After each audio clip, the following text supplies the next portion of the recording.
নবীজি বলেছে সাল্লাল্লাহু আলাইহি ওয়াসাল্লাম, কোন মেয়ে যদি ছেলের পোশাকও পরে, মানে ছেলের মতো শার্ট, ছেলের মতো প্যান্ট, জিন্স, গেঞ্জি, টি শার্ট, নাউজুবিল্লাহ, তাহলে নবীজি বলছেন ওই মেয়ের উপরে আমার অভিশাপ।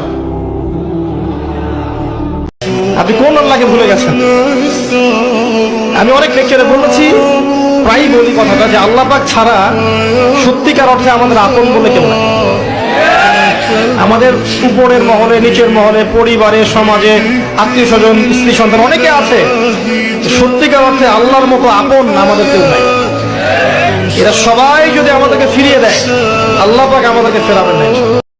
তোমার মৌত আসার আগেই তোমার জীবনকে মূল্যায়ন করো, অসচ্ছলতা আসার আগেই সচ্ছলতাকে মূল্যায়ন করো, অসুস্থতা আসার আগেই সুস্থতাকে মূল্যায়ন করো, এবং এই যে কথাটা বললাম যে তোমার বার্ধক্য আসার আগেই যৌবনকালটাকে মূল্যায়ন করো। যদি কেউ আল্লাহ রাব্বুল আলামিনের জিম্মায় থাকতে চায়, সে যেন ফরজ সালাত আদায় করে। যদি ফরজ সালাত ছেড়ে দেয়, সে ব্যক্তি আল্লাহ পাকের জিম্মা থেকে মুক্ত হয়ে যায়। ফাকাত বারিয়াত।